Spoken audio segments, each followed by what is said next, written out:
In the last lecture, we added Radium and started using it to change our button and add a pseudo selector, the hover pseudo selector. Now that's of course nice, but we can also use Radium to use media queries. Now, I'll do this in the person component.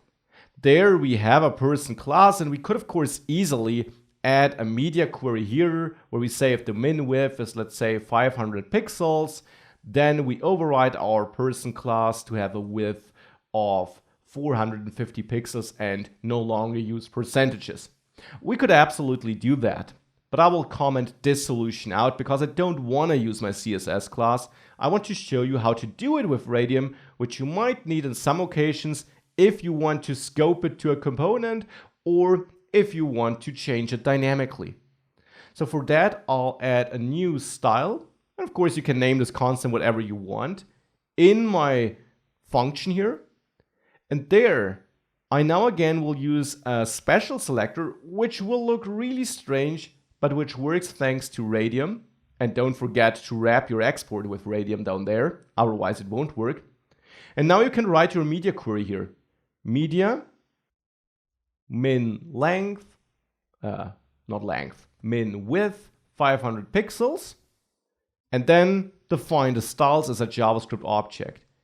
This still is a JavaScript property name, and I know this looks super weird, but since it's a string, it's a valid name. And Radium will parse it and of course understand it because it's a media query, and amongst pseudo selectors, it is something Radium understands.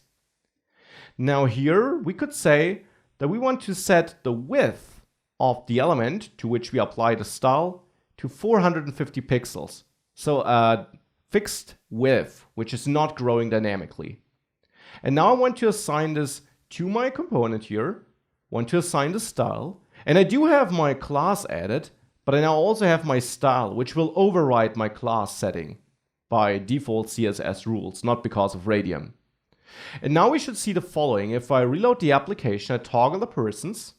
Now, as you can see, we now get an error that a plugin requiring add CSS, for example, when using keyframes, or, for us important, media queries, we need to wrap our application in a style root component.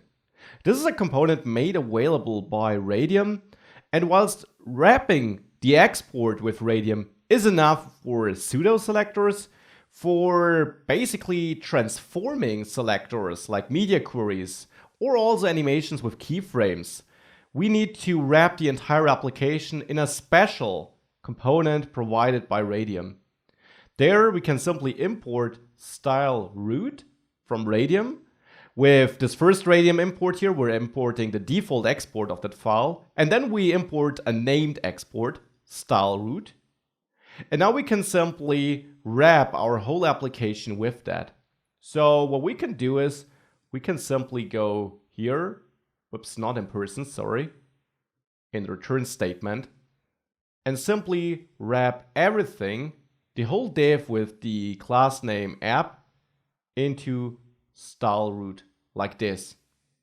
Now if we save this and we reload the application, I click this again, now it works without an error. And if I resize this, you see the boxes are only staying in the middle, but they're not growing in width anymore.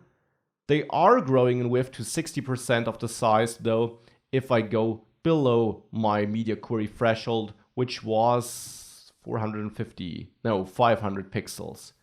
So there, if I go below that threshold, it will basically stick to 60%. If I go above it, it will stay at the fixed width of 450 pixels. Important, wrap your entire application in the root component, only there, with the style root component provided by Radium, so that you can safely access advanced features, to call it like this, like media queries. For pseudo selectors alone, you don't need to do that. Whichever feature you use, you have to wrap a component where you plan on using Radium features like media queries, like pseudo selectors. You have to wrap the export with the Radium function basically, which you import from the Radium package. So using Radium, one way of getting the best of both worlds, scoped styles and advanced CSS features like pseudo selectors and media queries.